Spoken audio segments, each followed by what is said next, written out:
On account of my desire to get this right and my nervousness about not getting it right, I've been hesitant to make this video. But I have an obligation to make it. Not an obligation to any human that I know of, but an obligation nonetheless. So here we go, and what becomes of it will be up to you. Let me say now that from what I can tell, the little that I can tell, it seems to me that the requirement that is incumbent upon me and that is incumbent upon you is to help us create a community of friends, an actual community that eventually should allow for and encompass all the world. But I guess that we have to get right first. I don't know how to do it. I need partners. I definitively need partners. The first thing that I can think of, which somebody recommended, is that for those people who are already part of Yedidya, and right now there are 10 members, for those people who are already part of Yedidya, perhaps a 5-minute introductory video where we have a conversation, a 5-minute video with each person, a conversation. I would also like for everyone to have their own space here on Yedidya, on Substack, and whatever else that we can do to help create a real community, a true, proper community. And for that, like I said, I absolutely need partners. As you know, I can't even keep myself financially afloat. I'm actually going to be homeless in a couple of days. So, if you care, please join as a member, but more importantly, please help me shoulder the responsibility of this by sharing it with me and helping me to do the parts that I have a hard time doing. You've probably heard of people with a hard time seeing the forest for the trees. They get caught up in the trees. They're raising their children, they're going to their job, they're counting the money in their bank account, and slowly but surely they're going towards a goal, but they forget what the goal is and therefore they go astray. For me, I can clearly see the forest. However, in order to get and to draw and to bring a full understanding of the forest, I can't really see the trees. When I try to zoom in, I get caught in the bark and I just end up circling around a tree or going off in the wrong direction. I definitively need the help of people who have some level of business sense, some level of business success perhaps, and have the mind, the God-given talent to be able to make this a success. I can only do the part that I can do. So, I read for you the other day from chapter 58 of Isaiah. I only read the Hebrew because I don't feel myself worthy to be able to actually explain it to you. This is, after all, the messianic concept.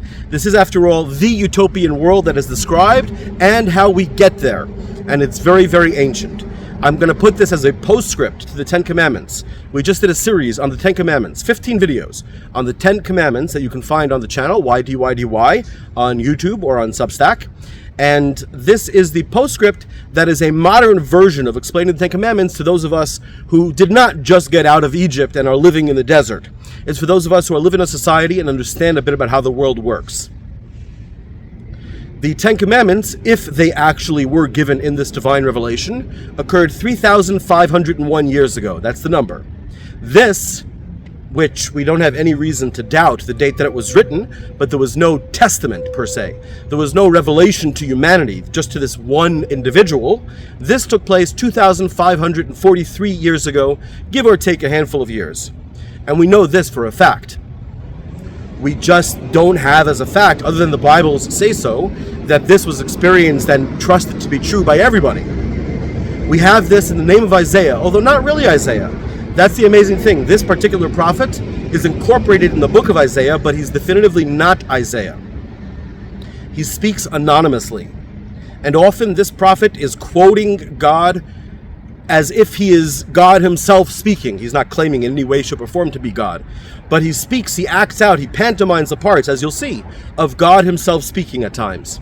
And the fact that this was incorporated into the Bible, and that the Jews didn't even know how to name his book, and therefore it ended up getting added to the book of Isaiah, gives it a testament to how strong people took it. Oh, by the way, people get shot in this neighborhood, so do let me know if someone's coming up behind me at some point. There are some cops all the way out there, but nonetheless, as you probably see in a recent video, people get shot around here pretty regularly, but I wanted to give you a little bit more of a look than of the usual terrain that I'm showing you, which is essentially the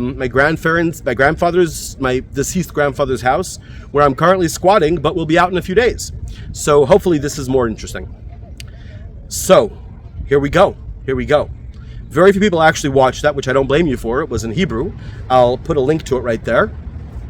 And when I was in the middle of saying that, when I was in the middle of reading that, not actually reading it, I was saying it by heart, I stopped for a moment because I had the perception, I had the realization that this was speaking to me personally, and I was concerned about something that I might have not done perfect. It turns out that I was wrong. There was no reason per se, and I was way overdoing it, which indicates that this really has to be something that is addressed to all of us, not as individuals per se. Of course, as individuals, we have to be part of it, but to us as society. There is only, in the course of my life, and I've spent all my years seeking out the interesting, the true, and the good. And in all my life, I have only gotten to know one couple, that's who they were one couple, who actually lived truthfully by this program from Isaiah. And again, this is the book of Isaiah, but not the Isaiah ben Amoz who is mentioned in the first chapter. This is the book of Isaiah. We don't know who this fellow is who spoke. But again, it was considered to be, serious enough, despite the fact that he says very clearly that he is speaking by the mouth of Yehovah. Literally, he is making the highest claim that you could make, and nonetheless, it was accepted.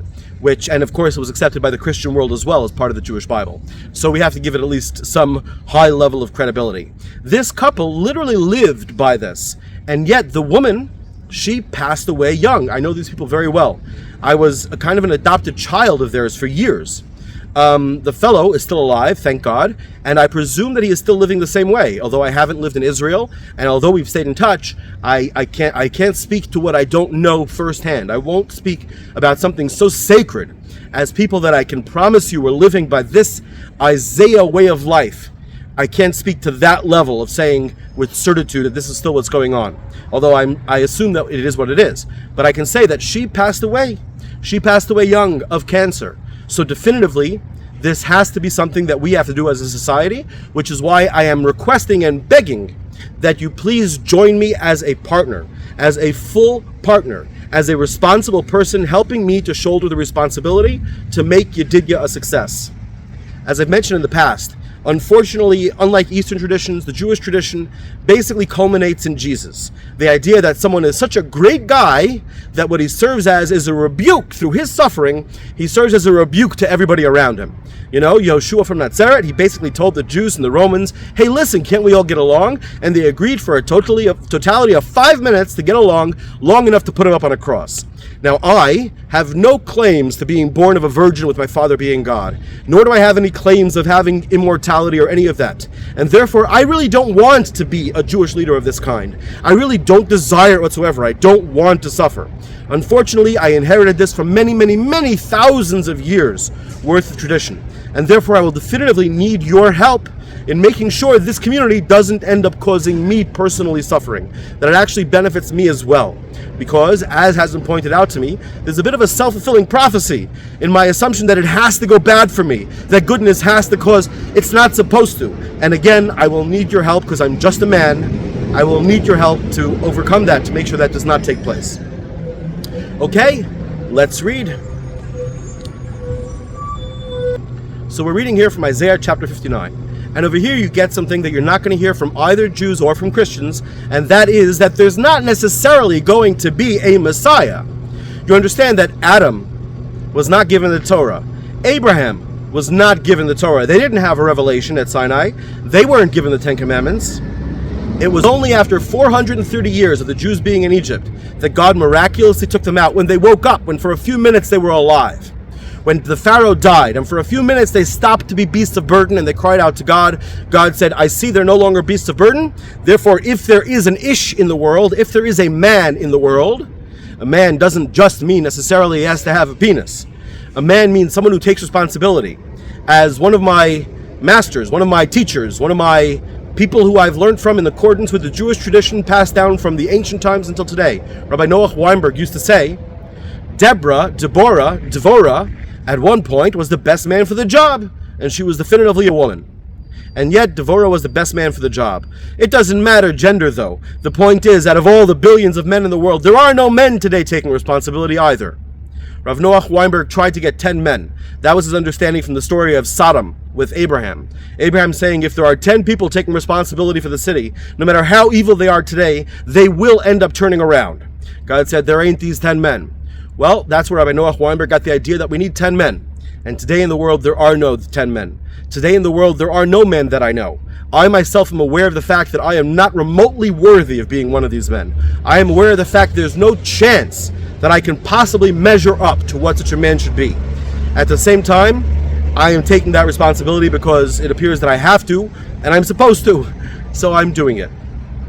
I'm asking you to do it too. So what we see in these verses is that there's not necessarily going to be a Messiah. The Torah, like I said, the Torah, even the 10 Commandments, were not given to Adam or to Abraham or to Noah. They weren't given to Isaac or to Jacob or to anybody in the desert. They weren't even given to Moses until they were given to the entire Jewish people in accordance with what we read in this series on the 10 Commandments. They were given to the entire Jewish people all at once in the Sinai desert. And at that point, there wasn't even an assumption that the Jews will need more than that. It turned out they needed a lot more than that. The Jews were shocked when somebody actually went and violated the Sabbath. They had no idea what to do about it. Judaism does not have the concept of a prison. And therefore, they captured this guy, they brought him to Moses, and Moses had to go ask God, what do I do about it? And God said, this is pretty terrible stuff. This guy needs to be killed. All the people need to see that don't do this. Ideally, the plan was everyone should keep the Sabbath and the other commandments out of love. But unfortunately, it was realized that there was an element of fear necessary to keep us in line. Because otherwise, all it takes is one person breaking the rules and working 7 days a week, and therefore benefiting over everyone else. And therefore, those who are little of faith will go about and work as well. And therefore, boom, the whole Sabbath would disappear from the face of the earth. So he had to be given the death penalty. And the whole Torah had to be given. But the Torah itself was not part of what was given to Adam. God didn't seem that it was necessary. God didn't require it as necessary in the earlier years until it was obvious that it was necessary.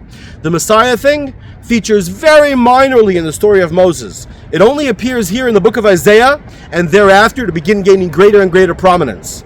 The whole Messiah thing is something that we require and we need because we are human. The whole king thing in general is something that we need and we require because we are human, but which God is definitively not very happy about. Samuel makes that abundantly clear. God is not a fan of the whole kingship. Ideally, we should all be absolutely free individual gods. That's what I mean here. Self-contained. And yet, live in accordance with righteousness as God desires. Because, in matter of fact, it is no sacrifice. It is the way to get the greatest and the best for ourselves. But society appears to require the concept of a king and the concept of a righteous king Messiah. And therefore, the Messiah is, of course, in theory, if the Messiah does arrive to bring us to a utopian world, the Messiah will be the most important person. But nonetheless, the Messiah does not appear to be somebody who wants to be king, or who even will continue to desire to be king after it is no longer necessary. It's just something to get us all there, to get humanity there. Here's what God says about that concept. And in the event that there is no man, there is no Messiah or Messiah wannabe, Messiah try to be. Vatihi ha'emes ne'ederes. And if it should come to pass that truth is missing, Vatihi ha'emes ne'ederes. The truth is missing. Truth is missing doesn't mean some esoteric truth. God tells us through Moses very clearly that Hanistoros la'Hashem Elokeinu, let the mysterious things be to Yahweh. Haniglois, the revealed things, the obvious ones. Niglois literally means rolled away, as in when you open your eyelids, you can see it before you. When those are missing. And the only way that that goes missing is if things are off bounds for discussion. Nothing, if any subject in our society is off bounds for discussion, including even anything, including enslaving and killing all the Jews for all I care. If any discussion is literally as we don't care to even see what the truth is, don't get me wrong, I'm not a fan of being enslaved or killed, but if anything is off this, if truth is not the value, and truth doesn't mean Yenim's truth, let me uncover that person's problems, but all of us, if truth is not our value, truth is missing, and there's no way for us to get there if truth is not allowed, if truth is not the goal, if truth is not revered and worshipped. As we discussed, God's name, according to Zechariah, God, the concept as we can relate to him on earth as a society, is ha'emes ve'hashalom, which, if I have to translate, the truth and the goodness. ha'emes v'hashalom. That's it. He says, ha'emes v'hashalom ahavu. If the society is in love, enjoys truth and goodness, you'll have everything. You'll have your utopia.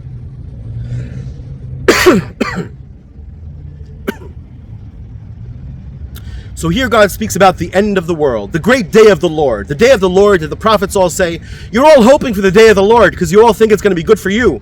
Bullshit. Don't you know how terrible it will be for you on the day of the Lord because you're not deserving of the day of the Lord no matter what you think about it. So, God says that day of the Lord is coming and it ain't going to be great unless humankind makes it great. Therefore, the prophet says, if it should come to pass that truth is ne'edar, truth is missing, v'sar meira mishtolel, and therefore those who turn away from evil are made to be spoils. They make themselves out to be spoils. They go out and live on their own. They're not involved with society. They stay home, perhaps interact just through the internet, but they can't abide by society. Yes, of course there will always be people who are good, who turn away from evil. But if those people aren't an ish, if they're not willing to be a man, to say, here I am, here's what I say, and to take responsibility, it doesn't matter for mankind. Vayar Yehovah, Yehovah will see, Vayera be'enav, it'll be evil in his eyes, ki ein mishpat, for there is no true justice. Anybody with the most cursory familiarity with the justice system in any society, whether it's the justice system of who gets popular on Twitter, whether it's the justice system of the American legal system, any justice system on earth knows how incredibly bad it is. It'll be bad in the eyes of the Lord, ki ein mishpat, because there is no justice. Vayar ki ein ish, and God will see there is no man. Vayishtomem ki ein mafgia, he will be stunned because there are none getting involved. And then vatosha lo zro'o, his own arm will rescue him. Because the Creator had a plan for this world. You don't have to view this biblically at all. The Creator, however you define it, there is something that the Creator would desire. Your Creator desires that you live as big, as good, as nice, as happy, as successfully as possible. And the Creator of us all and of the universe desires that for the universe too. It's just obvious, whether you want to attribute some sort of anthropomorphic conception to him, which is understandable, that after all is what the Bible does, but nonetheless is definitively not accurate. At the end of the day, the Creator is beyond our conception, and if you need to view the Creator as some kind of algorithm, go for it. But nonetheless, he will be stunned because there is none getting involved. Vatosha lo zro'o, his own arm will rescue him. V'tzidkaso hismachatahu, and his righteousness, absolute justice, will support him. Vayilbash tzedakah kishiryon, and he will put on righteousness like a breastplate, like armor. V'kova Yeshua barosho, and a helmet of salvation on his head. Vayilbash bigdei nakam, and he will put on the clothes of vengeance tilboshes, the garments. Vayilbash, and he will dress bigdei nakam tilboshes, with the clothes of vengeance. Vayat kimeil kinna, and he will take his zealousness for vengeance as a cape. Ka'al gmulos ka'al yishalem, as has been done, so will he repay. Chema, hot anger litzarav, to those that have caused him pain. Gemul, repayment, la'oivav, to his enemies. La'im, even unto the islands, gemul yishalem, he will repay. Vayiru mima'arav, and they will fear from the west as Shem Yahovah, the name Yahovah. Umemizrach shemesh, and from the east where the sun shines as Kavodo, his glory. Ki yavo, for it will come, chanahar tzor, like a narrow river, that ruach Yahovah nosus avo, that is pushed by the wind of Yahovah himself. And then uval l'tzion goel, a redeemer shall come for Zion, ulushavei fesha b'Yakov, and to those that have turned from evil among Jacob, Ne'um Yahovah, thus is the speech of Yahovah. Va'ani, and I, and now the prophet is literally channeling God. speaking as though the words of God, not in God's name, but as God. Va'ani, and I, what's my role going to be? How do I help stave this off? By telling you these words that I'm telling you right now. Zos berisiosam, this is my covenant with them. Omar Yehovah, says Yehovah. Ruchi, asher alecha, my spirit that is upon you, anonymous, unknown prophet of God. My spirit of prophecy that is on you. Udvarai asher samti beficha, and the words that I have placed in your mouth. Lo yamushu, shall not depart mipicha, from your mouth. Umipi zaracha, from the mouth of your children. Umipi zera zaracha, and from the mouth of your descendants. Amar Yehovah, says Yehovah, me'ata, from now, va'ad olam, until forever. Now, one of my shortest videos, only 4 minutes. It's called Final Chance for a Fresh Start. And it was the only other video that I felt compelled to make. And it relates to these very words right here. It's hard to understand, and literally so far nobody has actually asked me about it.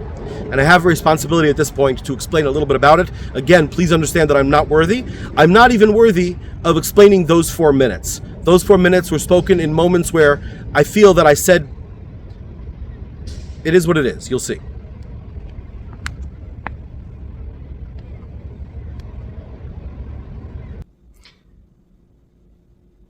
The absolutely greatest holiday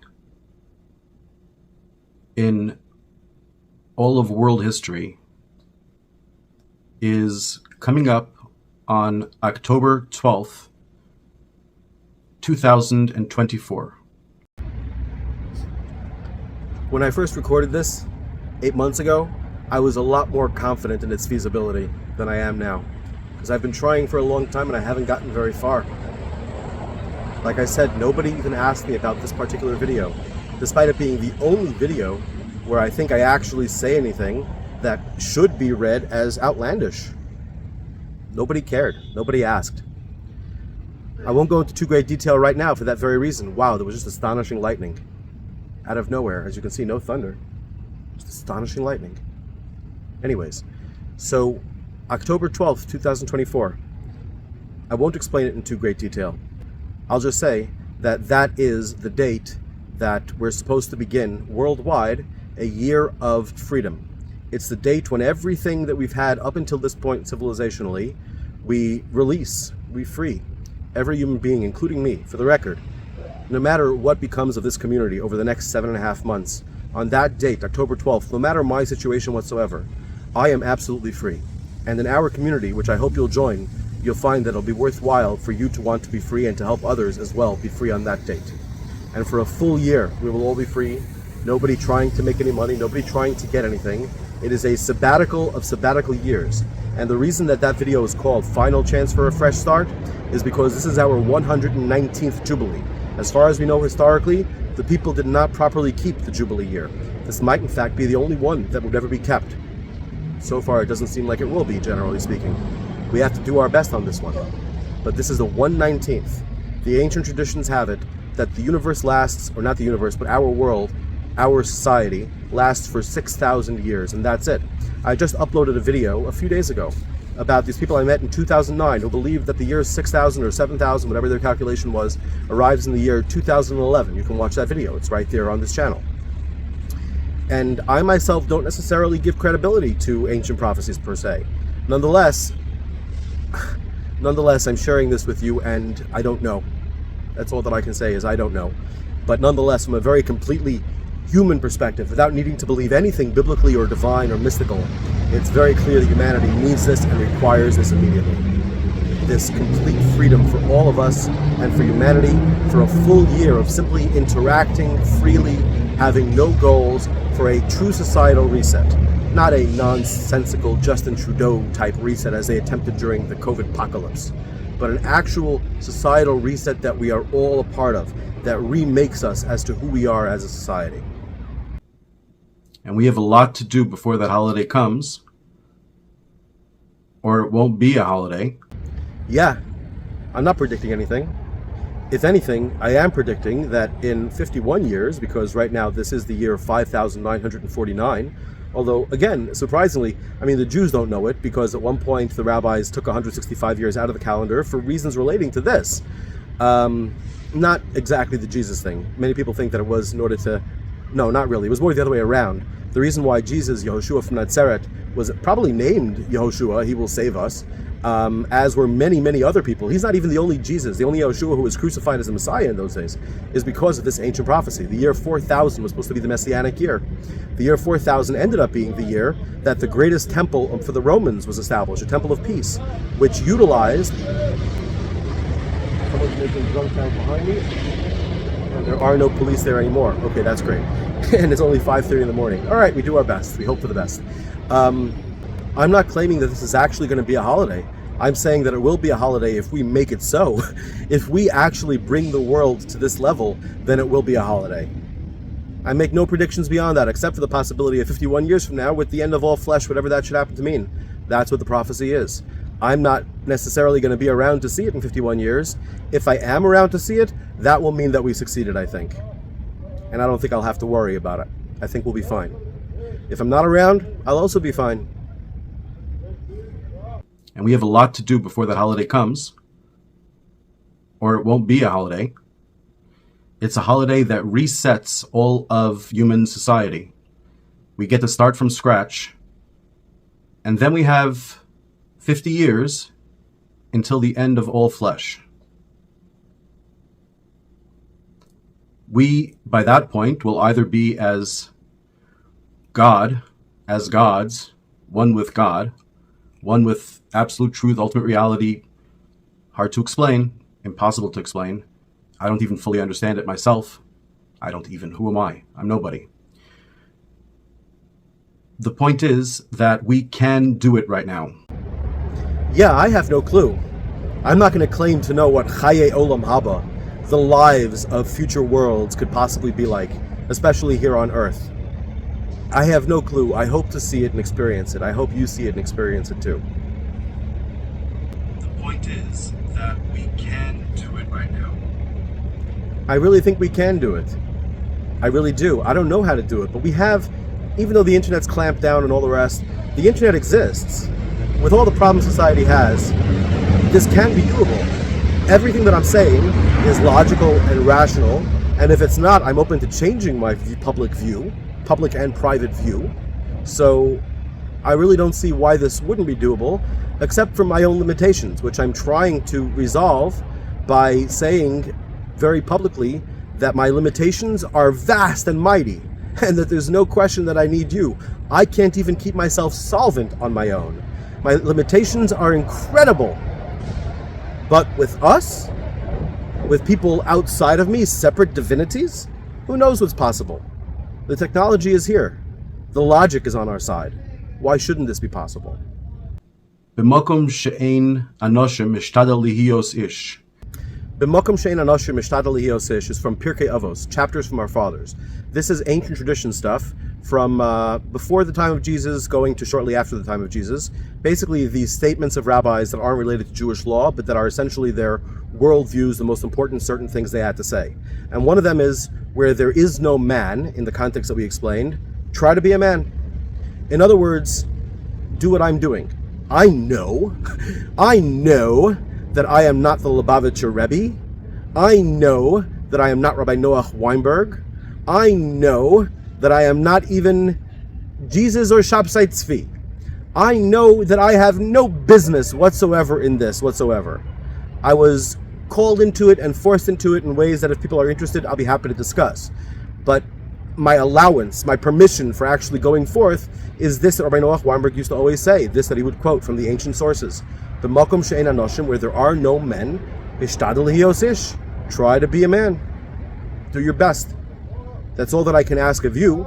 If you think that you probably are, regardless of your gender, if you think that you probably really are a man, that's the best bet that you probably ain't. But at least try.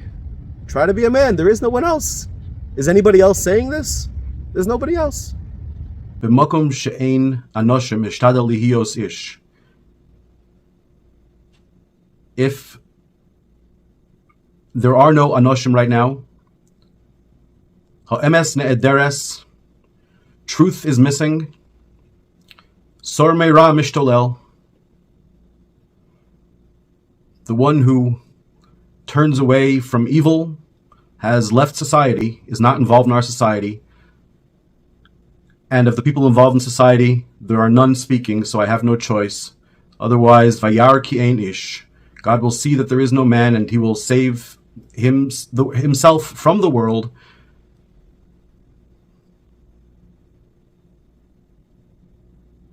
So I'm doing as Moses did, after whom I am named.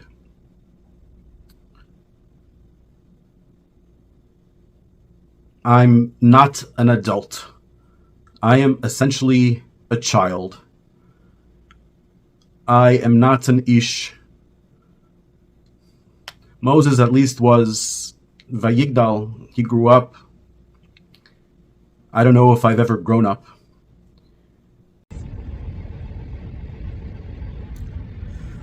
So the only other time that I came across in the Bible where it has this exact phrase that I read to you before, vayar ki ein ish, and he saw that there was no man, right? This refers to God in the future seeing there's nobody even trying to be Messiah. There's nobody even trying to rescue the world.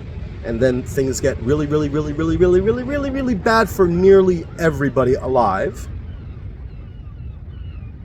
The only other time that expression comes up, vayar ki ein ish, is with regards to Moses. Moses, whom the Jewish people regard as the one who was closest to God, who understood truth better than anybody possibly ever could. Moses was raised in the Pharaoh's palace, and the Bible says that Vayigdal, he grew up, and he went out onto his brothers, and he saw their suffering. And he saw an Egyptian beating a Jewish man, and he looked around to see if there was anyone who was going to stop it. Vayar ki ein ish, he saw there was no man. There was nobody who took responsibility. And therefore he hit the Egyptian, he killed the Egyptian and buried him in the sand. And the next day there were a couple of Jews who were fighting, and he said to the person who was doing the actual beating, he said, "Why are you hitting your brother?" And he said, "Who made you the leader over us? Mi samcha l'sar v'shofet aleinu." Who made you the... Got to pause for a moment as someone passes. Mi samcha l'sar v'shofet aleinu habola hargacha. He says, "Who made you a prince and a judge for us? You're going to kill me like you killed the Egyptian?" And achein no dahadavar. Moses says, "Aha, I see, I understand. Now the matter is known," which has two meanings. One is that the matter is known that I killed the Egyptian, and therefore it's going to get to Pharaoh, and my life's going to be on the line. I got to run. And secondly, now I get why the Jews haven't been redeemed. They haven't made a society that can be worthy of being redeemed. And Moses fled for his life, and he didn't want to go back. And it was a long time later when God finally met him, when I mentioned as the Jews were groaning when the Egyptian Pharaoh died, and they became men and women again. They became humans. And they groaned. They stopped being beasts of burden. And that's when God wanted to tested to see if Moses was up for it. And when he saw that Moses was curious, an investigator of truth, because he saw a bush burning. If you look at the exact words, it says that a malach, a messenger, an angel, so to speak, but literally the messenger appeared in a burning bush. And Moses says, "Wow, this is so odd, let me go and turn." And it says God saw that he went and turned, that he was curious to know truth, that he was independent, that he wasn't just following. And that's when God came and spoke to him in the bush and had to convince him against his will, forget convincing him, forcing him to go ahead and take the Jews out of Egypt. I mentioned that my given name was Moses, and it's true, it's my given name is Moses. I called myself Yedidya now because in the Jewish texts, and this is part of what I would love to learn from people in the East, where they have a tradition of gurus who, the reason they have so much corruption among gurus from the East, gurus who end up exploiting their followers, is because they allow gurus to do well. In the Jewish tradition, for the most part, even Moses at one point asked God to kill him instead of seeing his destruction at the hands of his people. And Moses was the best that we've had. So it's not great to be a Jewish leader. It's just not great. I don't want any part of it. Yedidya, meaning the friend of God, beloved of God, that's the name that was given to Solomon when he was born. Solomon was the second son of Bathsheba, the wife of Uriah Uriah the Hittite, non-Jew, who David ended up stealing her to sleep with her because he thought she was hot. And then he had Uriah killed when Uriah wouldn't go sleep with his wife in order to hide the fact that he'd gotten her pregnant. God was not pleased with this whole thing, and therefore his firstborn son died, and Solomon was the secondborn son, and David didn't know how it was going to go, because after all, this is still the wife that he gained through stealing someone else's wife and then causing that person's death. But the prophet said that God likes him. And therefore, even though Solomon's heart turned away from God, Solomon still did pretty darn well in his life. So well, in fact, that Jewish tradition has it that the Messiah should be the descendant from Solomon. Solomon is included in the pantheon. Yedidya. Solomon literally means peace. The one who was able to have peace reign under him. Not 100% peace, as you can see after he died. People weren't necessarily 100%, sold on him, but close enough. But as far as we can tell, he himself did not suffer for his role. That's the only example I can really think of in Jewish history. So that's why we're calling ourselves Yedidya, because I do not want to suffer. I'm not interested in suffering. I come from that background. I come straight out of the Holocaust. My parents, all my former grandparents were suffering during the Holocaust. My parents inherited and taught to me this concept of how people should never know that you're good. You should always appear as evil and suffer for your goodness. It's fucked up. It's like pure Jesusite. If the Jesus thing wasn't, if it didn't come with he sacrificed himself so you don't have to sacrifice yourself, but instead try to be like him, that's what I don't dig that. I don't want that. That's why I fled from this my whole life. And nonetheless, at this point, as I'm re-entering it, those are my standards. It has to benefit me too. If this business doesn't benefit me, then I regret it all. It's wrong. It's evil. It's a continuation of the false god that I inherited. The false god that wants you to suffer, that believes that all the reward comes in the afterlife. This life, however, if you're a good person, things should be bad. I reject that with my whole heart and soul. Every single thing. I reject that. To the point, I reject that absolutely. My given name is Moses. The 119th Jubilee that restarts the world comes on October 12th, 2024. Before that, we have a lot to do, and I don't know all of it myself, but I do know that what we have to do is to not do other things other than being free. Wu Wei, forcelessly, without force, to be free and outdoors and free from our devices. Wu Wei is a Taoist concept. Wu Wei means forcelessly, as I said. It's the idea that if you live without a goal in mind, if you live forcelessly, if you just flow, you'll have the best of everything. If you don't need anything, you'll have everything. The Sabbath is all about that. We were made, so to speak, in God's image, in his likeness. Free gods on earth. The idea that we should be constrained is not an ideal idea. We are constrained only because it's required. Otherwise, things go to hell really friggin' quickly. It is not the sabbatical idea. It is not the ideal for the Sabbath day, for the every 7th year, and certainly not for the 50th year, certainly not for this, our final chance, according to this prophecy. Mankind's only chance. It's happening in your life. In your life. Because you were lucky and unlucky enough that your ancestors and my ancestors didn't pull it off.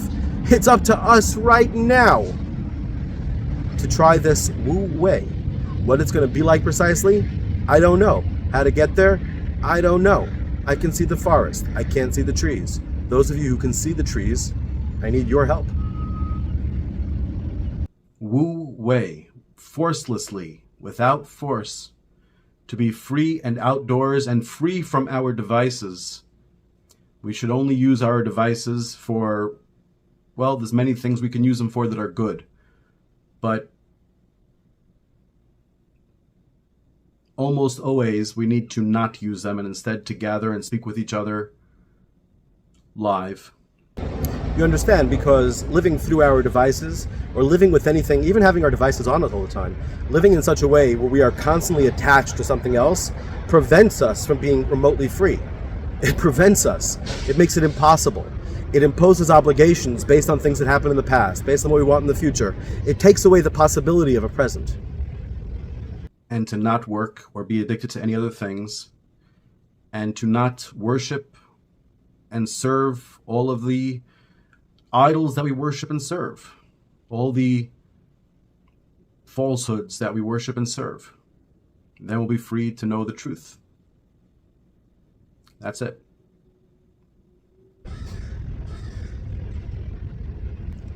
Well, not being an idol worshiper essentially here means any of the false gods that we have, and we all have them. I was fortunate for a number of years, I think, to be free from these false gods, to live in this state of Sabbath for a while.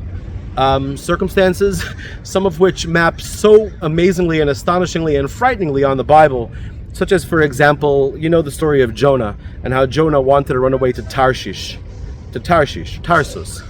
I was literally in Tarshish. I made it to Tarshish. I was a young rabbi in my early 20s, and because I found that world to be less hypocritical and problematic than the outside world, but I didn't know the outside world at that time. At that time, I only knew that world, the idealistic world, and I found that they were not necessarily interested in truth, and their understanding of goodness was a bit off too. and therefore I couldn't practice within it. I couldn't. Oh, I got to pause here. Someone's passing by. Howdy. How are you?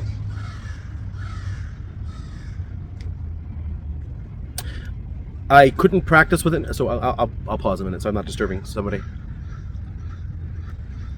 So I left that world. I left that world of having a name, of having an identity, of going for any future things, of being attached to any past things, of trying to influence the world. I was doing pretty good. It seems that what I had left out, and like I said, I was literally in Tarshish itself, Tarshish, Carmona, Spain, when I received a message that that was just like a negative thing, and I figured, like, whatever, life isn't perfect, negative things happen. But then subsequently, when a similar negative thing happened that forced me to come out into the public, I realized, holy fucking shit, I definitely had been giving messages. I was literally in Tarshish when I got a message exactly along these lines. Not exactly, but like, I guess I have a responsibility to try this. I don't know, though, because to date, it hasn't necessarily benefited me. I mean, I've enjoyed it and it's good. I'm happy to be going for it. The first commandment, know that God's your creator, know that God liberated you, go for everything, for yourself and for everyone else, because I happen to like other people. I benefit when other people benefit, so long as it doesn't take away from me, which is a problem that I've had too often in life. I've been plagiarized really badly. And I don't want to get into that right now. But even now, I don't really know what I'm doing. Even now, I don't have confidence this won't backfire against me. I don't know. I'm just doing what I feel that I'm supposed to do and hoping for the best and going for the best. I feel somewhat compelled, but as I said, if this doesn't work out concretely, obviously, la'enei kol chai, before the eyes of all life, as the prophecy says, beneficial for me, obviously good for me, then I have failed. No matter what good is done in the world, I don't care. I have failed. That would be a failure on my part. Like I said, I need your help here because I don't think that I can be trusted to necessarily look out for my own good here. I have way too strong a sacrificial streak to me. Now, the part that I read the other day in Hebrew without explaining is from right before those words, where God tells Isaiah, these words that I put in your mouth and this spirit that I put upon you will be upon your descendants until the end of days, for all time, and that will be your hope. This is your guidepost. This is your color by number instruction for how to bring about the Messiah, for how to bring about this utopian world. That's what I read the other day, which I'm going to read now and explain. I'll do this very quickly because it's way too heavy for me to have confidence that I can possibly do it justice if I explain more than the smallest amount possible. Here we go.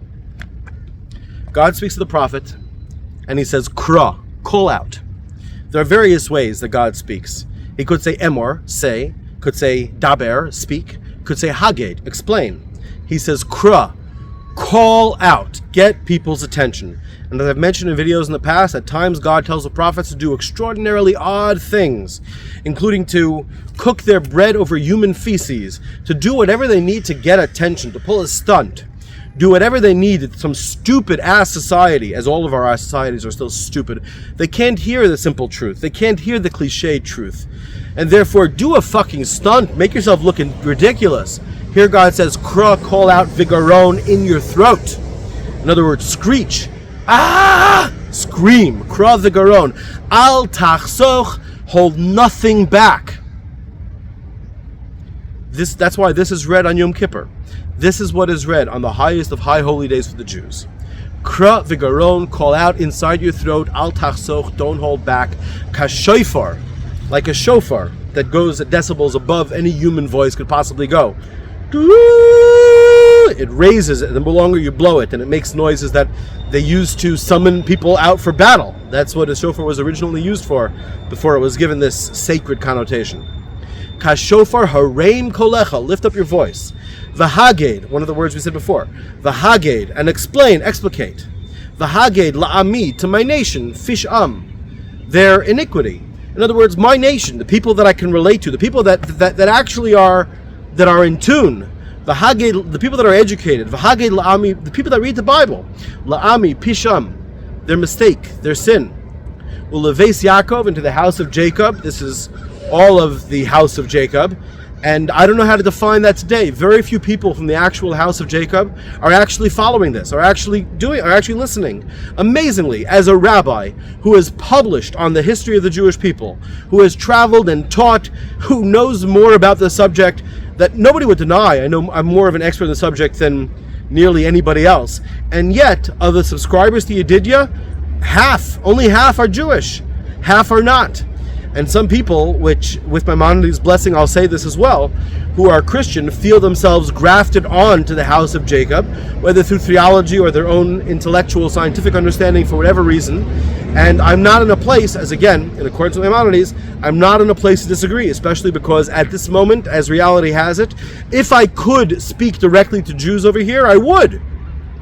But the Jews aren't the ones who are here. So I have to take it that those people I'm speaking to are those people who I'm supposed to be speaking to.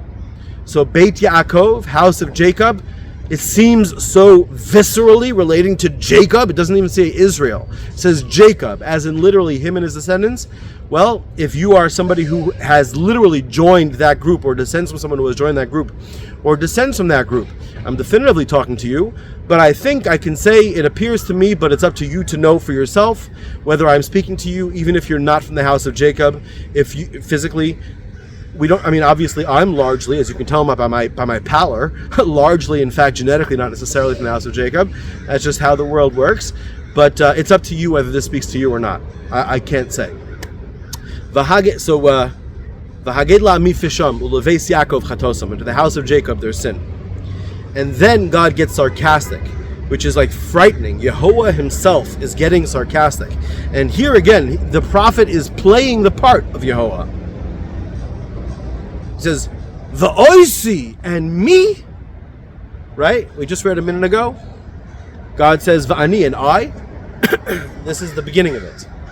This is the beginning of it, where he's referring to himself. Va'oisi, yom yidrishun. Every day they seek me. Jews would understand if I explained they darshan. In other words, all these things that he says in this verse have Jewish counterparts today that still use these Hebrew words, and therefore they would understand this. Orthodox Jews would understand this better than other people could, because he's literally speaking to them with the words they still friggin' use. But I think we can all understand they relate to us as well. Va'oisi and I, yom yidrishun, every day they seek me. V'das jochai yechpat zun, and knowledge of my ways they hold as their greatest desire to understand. Kigoy, like a nation, asher tzedakah asa, that has done righteousness. Umishpat aleihav, and the judgments of his God, lo yazav. He hasn't, again it's singular because it's goy, nation. He, meaning the nation. That's why I mentioned before, Henny Machlis is her name, the woman who died young. Henny Machlis, and her husband Rabbi Mordechai Machlis, who will be happy to. He doesn't like honor at all. He should like honor. He should want honor. He needs honor for the sake of the world. He needs to be honored. He doesn't like it. I once wrote him into a TV show, which for the record was plagiarized. I mentioned my turn the other cheek thing, even without caring or knowing that someone had said, some ancient Jew said you should do that kind of thing. That if someone asks if your coat, give them your jacket too. I tried that. Didn't go for me. But this individual, Rabbi Mordechai Machlis, he doesn't like honor, doesn't want honor at all. And he doesn't get it for that reason.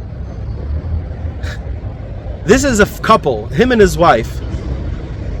What we're reading here is literally how they live. I know how we have to be by seeing what he does, how he lives, or at least when I lived in their home, how he and she lived. But it didn't save her. Because this requirement that we actually create a community of friends, an actual literal community of friends, which I hope we'll be able to do here in Yedidya. I ask you again, look out for me, because I don't know how correctly. And therefore I'll overstep my bounds at times, or I'll be too withdrawing at times, usually too withdrawing until I'll explode and overstep it, because it needs to be said. I'll need your help. I'm telling you that straight out front. But nonetheless, we have to do that, and I shouldn't be so insular.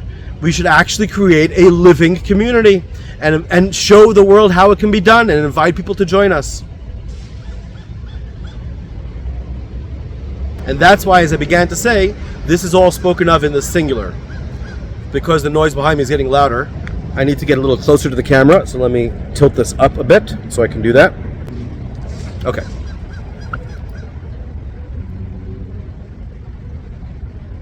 V'oisi, and I, God says, Yom Yom Yidrushun, every day they seek me. V'das drachayech batzon, and knowledge of my ways is their treasured desire. Kigoy asher tzedakah asa, like a nation that has done righteousness, again in the singular. U'mishpat alayhav lo yazav, and he, the nation, has not strayed from my judgments. Yishaluni mishpatei tzedek, they ask me for righteous judgment. Right? I said everything clearly, God says. Why? They're asking me for extra stuff? You're not even keeping this clear list stuff that I told you. Yishaluni mishpatei tzedek. Kirvas elohim yechpatzon. Oh, they want closeness of God. Literally. Kirvas elohim yechpatzon.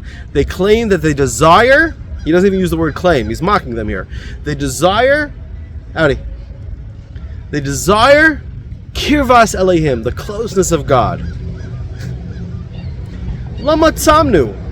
The word tzom is important to know. In Hebrew, the word fast day, when you don't eat, is usually ta'anit, which literally means to pain yourself or to limit your soul's consumption, your spirit. Not the word souls and spirit are hard to define here, but over here, what we mean when it says nefesh is your animal spirit. In other words, your body, your functioning, your physical self. Nothing too magical. But the word originally is tzom, which, for the record, by the way, Ramadan is starting very soon for Muslims, and that's still the word today for fast in for Ramadan. Som, it's still the same word. So the Jews say, God's mocking the Jews, saying, "Lama tzamnu v'loy ra'isa." Why have we fasted and you haven't seen?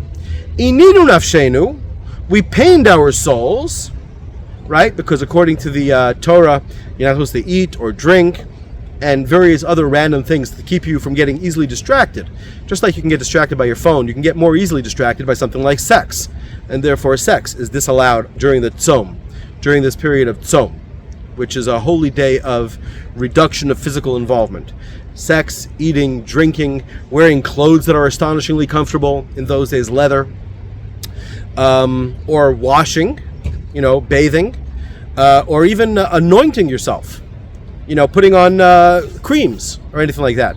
Anything that's bodily focused, you don't do so that you're free to be spiritual. That's it. So it's described in the Bible as inu yasnashosechem, pain your souls, or not really pain as much as withdraw from focus on. So he has a Jew saying, and no more people are passing by, so I'm going to have to finish quickly. But ininu nafshenu v'lo teda, we have pained ourselves and you haven't known. God says, hain. Hain is a word that can't really be defined. It literally is like, it's literally, the kind of world that I'm living in around me here. If I were to translate it for people here, I would, the certain curse words that are considered not right in refined society have an important function in societies that have a smaller vocabulary as a means of emphasis. Those societies generally have more reason to emphasize things. So in this case, it would literally, as I would translate it to people here, outside of church, I guess, but in real, the way that it's really meant is like, fuck. That's fuck. That's how you would define hain.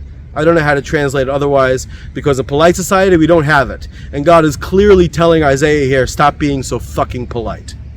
Screech. Hain. Fuck. Biyom tzomchem timtzu chefes. On the very day of your tzom, you are seeking your own desires. You're seeking your own things. In other words, tzom is supposed to be a Sabbath of sorts, but different from the Sabbath of celebration. It's a Sabbath of withdrawing, because in Sabbath celebration, you're supposed to actually engage in sex on the Sabbath. You're supposed to eat and drink. You're supposed to wear your best clothes. You're supposed to enjoy all the good stuff. This is a means to actually get there. Is first you have to develop your spiritual, because it's easy to get too focused on the physical. So God says, Hain, behold, how it's usually translated, I presume. Hain, biyom tzomchem, on the very day of your fast. Timtzu chayfetz, you're doing it for your own benefit. You're not freeing yourself from the physical. You're doing it for the sake of the goal in mind. You're fasting for your own reasons. V'chol atzvechem tingoisu. And this is where I had paused, because I felt like maybe this is speaking to me. In reality, I paused because I had to take care of something. I felt like there was someone who might be on tenterhooks, someone who might be waiting for me, and they shouldn't be waiting for me. It turns out I let them know, and I checked with them, and they weren't. This person was not necessarily... I was overthinking it. And the reality is, like I said, with regards to Henny Machlas... Oh, and I started to say before, by the way, if you're going to go to Jerusalem, you need to meet Rabbi Mordechai Machlas. You need to meet Rabbi Mordechai Machlas. You absolutely need to meet Rabbi Mordechai. When I wrote him into the TV show, he actually called me like, did you write a TV show telling people to come to my house and tell people about me? I don't want to be in this. But I'm telling you, and I don't think that he would mind, that you must meet him. He is an exemplar. He and his wife, and I presume him today as well, literally lived this, what we're about to say. This is how they live. This is how we can, and it's beautiful. It's wonderful. It's magnificent. This couple... The very first week of their marriage, which was a sacred week, you shouldn't be necessarily involved with other people or responsible to other people. You know, you have parties, everyone throws parties for you. During this week, they took a homeless person into their home to live with them. And from that day until today, they have a home open to everybody, which mostly ends up being like homeless people and drunks and whatever else. It's impossible. If I were to try to describe to you what they're like, you wouldn't believe me. You have to see it for yourself. I wrote an article about it once in the paper, although it's off the internet now. If you're curious, ask me and I'll seek through my own items to see if I can find it. But this is legitimate. This is legitimate. This is who they are. This is how they live. And it is beautiful. It is absolutely beautiful. And if he were able to, if he were in charge, this is what the world would look like. I would love for him to be in charge. He has given no notice of being interested in being in charge of anything at all. He doesn't even like people to call him rabbi. He told his own kids to call him by his first name. It is what it is. But as you can see by the fact that Henny Machlas died, the beautiful prophecies here did not come true, no matter how good they themselves were, no matter how good you or I might be. And we should be great in all this, but no matter how good we may be in this, we need to create a society of people that are good in this. And that's why I'm saying, please help me here. Perhaps on Substack, everyone who's a member of Yedidya will have their own page. I don't know exactly what to do, but I'm going to need your help with this. Particularly to keep this going financially, because as you can see, I don't know what I'm doing. Or how to get YouTube followers. I don't know how to make that happen at all. I try, and like I said, I just keep circling the tree. Like I let people know on Reddit about it. I wrote a tremendous amount on Reddit. You can search YDYDY Reddit. You'll see a lot that I've done over the last few months. Tremendous amount. And it was only yesterday when I realized that people who are watching on Reddit, their views don't even count towards the YouTube hours of views. And therefore they don't actually spread the word very much beyond the amazing amount of effort that I put in to reach a few people. So I need the strategic thinking of people that are not me. Yeah, so hein biyom tzomchem, on the day of your fast, timtzu chayfetz, you're doing it for your own benefit. The chol atzvechem, and all of your nervies. It's impossible to define atzvechem. It's usually translated as like oppressed or something like that. Not really correct. It's related to the word nerves. The chol atzvechem tingosu, you're oppressing. Again, not really correct. The chol atzvechem means people that are downstream from you. In other words, when you're annoyed, and I wrote a Substack thing on this, which I don't know why I pointed there, because I'm not able to put a YouTube card up there for that, but if you ask, you can. It's very recent. I wrote it yesterday on Substack. But if you need the link, mention it, please, and I'll put it in the comment. Those people, if you're annoyed, well, if you're annoyed and you run into the president, or, you'll probably, no matter how annoyed you are, even if you got to go to the John and you're feeling really sick and you got diarrhea and you're about to vomit, you'll hold it in if you meet the president. But there are people downstream from you who you might let it out on. And like I said, I was concerned that somebody might have felt that I was wrong. I was completely wrong. But this indicates two things. First of all, I'm correct, I think, to view myself as being spoken to critically, and to try to regard seriously any sort of criticism that I take from this personally, rather than me preaching as perfection out onto the world. And at the same time, it means that no, it's not really that much speaking to me, except with what I'm doing now, really for the first time, in treating you to help me really build a society of actual friends who actually know each other, who actually have a connection, and to make it work, to make ourselves into this kind of good society. God says, Hein, shit. Hein, behold, Lariv, to argument, umatzah, and to fighting, tatsumu. That's who you're fasting for.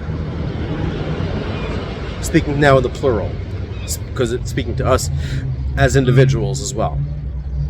L'rivu matzah tatsumu, and as is often the case in Hebrew, in biblical Hebrew, when it wants to make a point, the third one in a proper name. In this case, riv and matzah may as well have a capital, quarrel, and fighting may as well be capitalized as if they're deities, they're idols, they're false gods. And the third one is usually like multiple words, which is it's just the way the Bible does it. Ulahakos be'egrof resha, and to hit with an evil fist. People passing. Let me pause for a second. Boo-ba-doo-boom, boo-ba-doo-ba-boom, boo-ba-doo-boom-boom-boom-boom. Okay, too many people passing now. It's like 6:30 in the morning, so I'm going to finish the rest very quickly, as I originally intended to do. It's just that I have this odd requirement to tell you everything I know on the subject, as well as to try to do it as quick as possible so that as many people watch all the way through. Hein l'rivu matzah tatsumu. Behold, you're actually fasting for quarrel and for fighting, ulahakos be'egrof resha, and for hitting with an evil fist. Lo tatsumu chayom. Chayom means like the day, and it's a biblical way of saying I swear. As clear as day, I mean it, absolutely. Lo tatsumu chayom. Don't engage in any tzom. Don't engage in any fast, as clear as day. Lahashmiya b'marom kolchem. For your voice to be heard on high. Is this the kind of fast that I desire? Yom anos adam nafsho, a day when a person pains their animal spirit, their nefesh, right? What it's referred to in the 5 books of Moses. Halachayf ka'agmoin, because there's a tune for this as well, but a different tune than for the 5 books of Moses. Halachayf ka'agmoin roishai. Is it for a person to bow their head like a reed that sways, right? You know. Halachayf ka'agmoin roishai v'sakva efer yatzia, and sackcloth and ashes to be spread around. Orthodox Jews may recognize this from the Megillah, sakva efer yatzua l'rabim, right? Which of course gets misunderstood as generations go by as meaning that that's the purpose. Suffering is what the Lord's all about. Quite the 100% opposite. The sakva efer yatzia, sackcloth and ashes are spread about. Halazetik ratzon, is this what you're calling a tzom? V'yom ratzon liyahoah, and a day of ratzon, a day of desire. All sacrifices to God have to be baratzon. If you give a sacrifice to God, but you don't want to, it doesn't work. According to the Bible, if you have the wrong intention, it doesn't work. It's totally up to you. You're the only one who knows if your sacrifice worked. Of course, the whole thing got really, really degraded. That's why you find in sources from the Second Temple period, people really not being into the whole sacrifice thing, including in the Christian Bible, of course. Yoshua, very clearly, he overturned the money tables. It became a place of business. That was the exact. It's really in your own. Only you know if your sacrifice was accepted by God, if it was given baratzon. So Yom Ratzon L'Adonai, is this a day that Yehovah considers a good day of desire, a day that He wants? Hachazet Som of Chareu Yom Anos Adom Nafsho Halachov Ka'agmon Rosho V'Sak Va'efer Yatzia Halazet Ratzon Yom Ratzon Adonai Halozet Som of Chareu.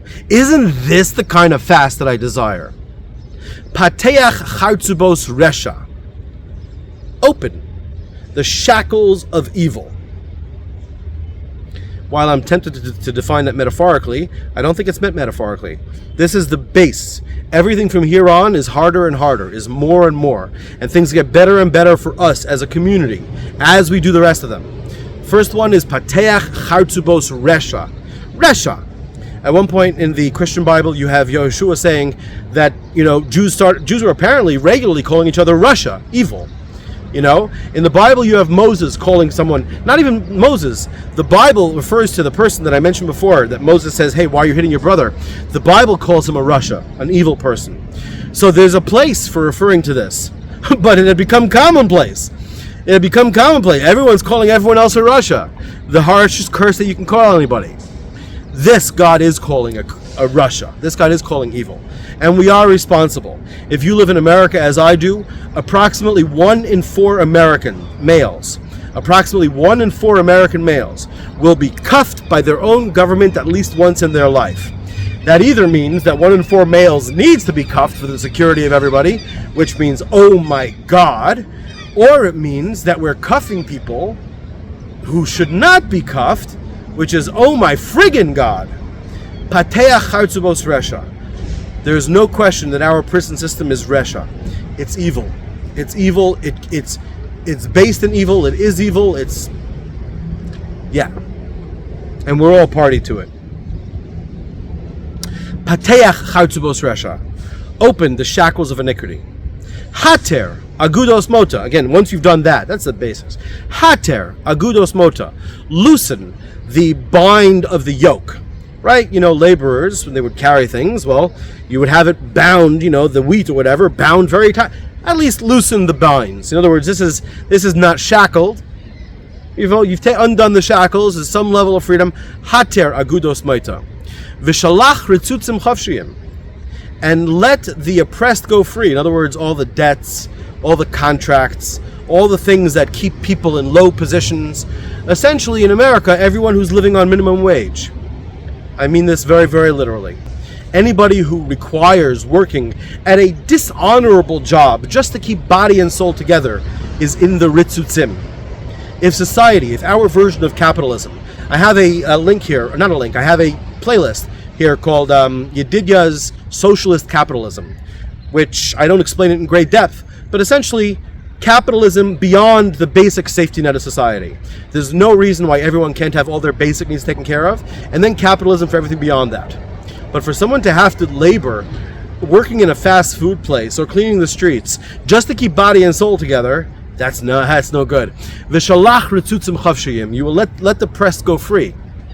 V'chol moita tenateku, and break every yoke. Every yoke. What does that mean? Every yoke. How far does that go? But the belief here is that the fewer yokes there are, the better we will actually be friends and be good with each other. That's what it's saying. Hello, isn't it? And this is the next step. Hello, faros l'ra'av lachmecha. When you break your bread with the hungry, va'aniyim merudim tavi bayis, and the downtrodden poor you take into your own home. This is what they do, the machlises. I have done this as well. I haven't necessarily seen, I've seen good, enough about myself. Aniyim merudim tavi bayis, you take the downtrodden into their home. Now God makes a deal with you. An actual transactional deal, a give and take, a promise. Kisira orom v'chisiso. When you see someone who is naked and you cover him. Not an easy thing. Taking the downtrodden into your home is not necessarily easy. Dealing with naked people is even more difficult. I've had that experience of giving the shirt off my back to somebody. I had other shirts. It wasn't the last shirt that I had. I had spoken at the Spanish-Portuguese synagogue in Manhattan on a Friday night. And I was walking back and I was wearing a suit. And there was a guy and it was cold and he didn't have a shirt. So I literally gave him the shirt off my back. Now I'm a pretty, I talk with all kinds of people and I've gotten by. I'm pretty good at this. I could see how most people would have difficulty with it. The fellow, in fact, presumed that it meant that I wanted him to give me a hand job or something. I swear. He said, do you want me to come with you somewhere? Or something, I said, no, it's obviously, if somebody ends up without the shirt on their back, if someone ends up naked in the street, obviously there's going to be some difficulties. And for one person to have to expect to be able to deal with it, or even to take the downtrodden to their home, it's not easy. But as a society, we can do it. Each of us has our gifts. Each of us has our skills. I have the ability, thank God, to be able to enjoy bringing happiness and a reason for living and an enlivened spirit to people who are all alone and have nothing and nobody, elderly people, or to at least pretend, to listen to them, or to at least pretend to listen, whatever. I don't mind it. Other people are better at taking poor into their home or dealing with naked people. That's why it's a societal effort, not necessarily for each of us, and don't expect the blessings to come to you just because you do this. I'm not saying not, it's up to God to say. I'm just telling you what I know from this experience that I've had on this earth for 48 years. So God says, Kisira orom v'chisiso, when you see a naked person and you cover him, umibsarcha, and from your flesh, lo tisalem, you don't vanish, which is hard to understand. You could read it as you have to take care of yourself as well. But nonetheless, the Bible doesn't often stress that. It says, "V'ahavta l'recha kamocha," love your neighbor as yourself, which implies you have to care about yourself first and foremost. Very essential point, which, like I said, is kind of lost from the divine stream of Judaism. It's more of sormei ra mishtolel. You make yourself as booty, as spoils for the world. You leave society, you can't be involved, and you end up suffering for it. But it's clearly saying ubsarcha, and it's clear, obviously, from just normal human sentiment, normal human understanding of what it is to be a person alive, or to be a creature alive on earth, and as well from the Bible and from all the good things, that of course you need to take care of yourself first and foremost. Put your own mask on before you put it on your kids. They tell you on the airplanes. But also it means more than that. Ubsarcha, from your flesh, means also your relatives. And while this is like after all the hard stuff, this seems to be the hardest thing. Don't disappear from your relations. Most importantly, the one that is literally called early on in Genesis, your own flesh, is your spouse. V'yiu lebasar echad, you become one flesh. I'm not married, so this is very easy for me. I don't have anything to preach to anybody. But I can tell you that it almost certainly means that, because, as you all know, if you're married or have been, or even if you haven't been, have been around in the world, people hide from their spouses perhaps more, even though they're sleeping in the same bed usually. They hide from their spouses more than they hide from other people. Umipsarcha lo sasaleim is harder in many ways than all the things we mentioned so far. Not hiding from your spouse. Then God says, Oz, then, yiboka kashachar oirecha. As you saw, shachar means the break of day. You saw it happen right here. It came from nowhere. It's completely dark, except for all the artificial lights. Completely dark, no sign of it coming. It came, and it gets bigger and bigger. Yiboka, it'll crack forth, kashachar, like the daylight, oirecha, your light. Va'aruchascha, and your healing, in other words, the scab growing over your wounds, meheros etzmach, will grow very quickly. V'halach lefonecha tzidkecha, and your righteousness will go before you, your reputation will precede you. Uchvod Yehovah ya'asvecha, and the honor of God Himself, of Yehovah Himself, will be behind you. We'll take. People are coming. Maybe students. Maybe school started. Uchvod Yehovah ya'asvecha, and the glory of God will be at your rear. In other words, you'll be encased. You'll be fine. Oz yiboka kashachar erecha v'aruchascha meheros etzmach v'holach lefonecha tzidkecha chvod Adonai ya'asvecha oz tikra v'Adonai ya'aneh. Then when you call out, God will answer. Tishava, if you call out in pain, vayomer hineni, He will say, I am here. If, now there's a second phase of transaction, but this second phase is very interesting. This second phase, the way it's phrased is that it won't be just an if-then, as we just said before, and it won't be like the final sabbatical if-when that we're going to get to in a moment, but this is an if, and soon you'll see that the benefit to you automatically accrues, and there'll be no distinction between you doing good for others and doing good for yourself. The benefit will be obvious, clear. It won't be necessary. You started off as a, okay, if. Im tasir mitocha chomota. If you remove from your entire society the very concept of the yoke, any obligation. Shlach etzba, sending forth of the finger. V'daber oven, or even speaking harshly. V'safek l'ra'ov nafshecha, and you give out to the hungry your own spirit. V'nefesh na'ana tazbia, and the depressed spirit you satisfy, you calm. V'zorach b'choshech orecha, and now it's not even a if you do this then, but it's if you do this and. In other words, the good stuff that you're about to see, it's all and. It's all together. You'll see this. It goes hand in hand. It won't be like buying something. It won't be like a transaction. I did this and therefore I get this. V'zorach b'choshech orecha, and then in the darkness your light will shine forth. Va'afeloscha katzoharayim, and your deepest darkness, your pure darkness, will be as bright as the noon sun.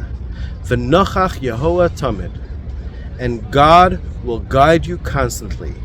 V'hizbia b'tzachtzachos nafshecha, and in the driest parts He will satisfy your soul.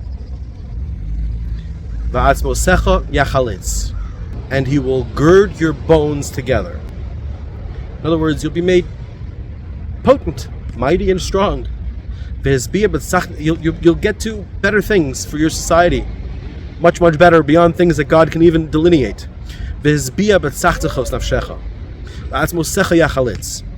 Your bones will be girded. All we can do is metaphors. And you'll be kigan rove, like a well-watered field, like one that has found water, whose waters will never betray him. Constant. And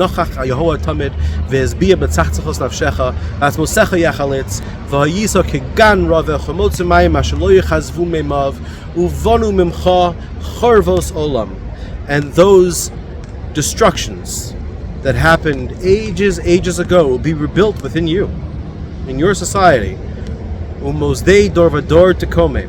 And you will establish institutions, ways of living that will be remembered, that will be lived, that will be experienced for generation to come. The Kori Lecha Goder Peretz. Your generation will be called the generation that fixed the breach. Meshovev Nesivos L'Shaves. That fixes the paths to dwell. Now is the final if then. And this is the sabbatical stuff that I said is, I don't know what it's going to be like. None of us know. After we completely let go, we let go of everything, as I discussed in number 10 of the 10 Commandments, like the sannyasin. But all of us, all the assumptions from the past, everything. We start from scratch, like Adam. All of us, as humans, start from scratch, as Adam, on October 12th. The day which could be the greatest holiday in all of human history, but I don't know, man. I'm doing what I can. Im toshiv me Shabbos raglecha. If on the Sabbath you stop your feet. Asos chafatzecha. Doing things for yourself, biyom kodshi, on my holy day. Not doing things for yourself, it doesn't mean fast. You're not allowed to fast in the Sabbath. See what it says right here. The karasa l'Shabbos oneg, and you call Shabbos delight, which the rabbis mean, they say, means that you actually should have coitus with your spouse on the Sabbath. A delight. The karasa l'Shabbos oneg, l'kdosh Yehovah mechubad, to the holiness of Yehovah the Honorable. In other words, the holiness of Yehovah the Honorable is all-encompassing, including fucking. In fact, this book's Song of Songs, which is a love song about pining, about desire, about sex and love and all that goes with it, the indication there, and Maimonides makes it explicit, is that that's how you should feel all the time about everything. That's loving God. You love God, you always feel like the height of pleasure that people have, usually only once when they're young and first discover these things. The karasa l'Shabbos oneg, l'kdosh Yehovah mechubad. You call Shabbos delight, to the holiness of Yehovah the Honorable. V'chibadato, and you honor it. And here I can just translate the words, exactly what they mean. I don't think any of us can say. Society has not yet created this. We'll know what it means after we pull it off. Society has not yet created this. We're not even close. We have quite a few steps before there. I assume it'll be known once we get there. V'chibadato, and you honor it. Me'asos drachecha, from doing your ways. Mimtzo chafatzecha, from seeking your wants. V'daber dovor, and speaking a word. Oz, then. This is the year 6000 that I'm referring to, it seems. Tisanag al Yehovah. You will be having pleasure in Yehovah. The all, the one, as I mentioned, will be as gods with God, one with who knows. There's no way to know what this biblical singularity is like. But you'll be having pleasure with God here on earth. Kingdom of heaven here on earth, the real thing. And again, I don't know what this means. It's how could I possibly know? Az tisaneg al Yehovah. V'harkavticha al bamasei oretz, and I will chariot you over the high points of planet Earth. V'ha'achalticha nachlas Yaakov avicha, and I will have you fed the portion of Jacob your father. In other words, promised by Isaac to Jacob. Which, what does it even mean? The promise there is that you'll have good land. People will, you'll be in charge, and those that bless you will be blessed, and those that curse you will be cursed. Only thing is, don't be too rough on the people in charge. It doesn't really say much. I don't know what it means. Why would it possibly mention here? I mean, I get all the other stuff, but what does this even mean? I can't tell you. So, im toshiv mishabas raglecha, asos chafatzecha b'yom kachi, v'karasa l'shabas oneg, likdosh Yehoah mechubad, v'chibadato me'asos drachecha, mimtzo chafatzecha, v'daber davar, oz tisaneg al Yehoah, v'har kavticha al bamos ha'aretz, v'ha'achalticha nachlas Yaakov avicha, ki pi Yehoah diber, for the mouth of Yehoah hath spoken. Which is as clear a biblical promise as you could possibly receive. Okay.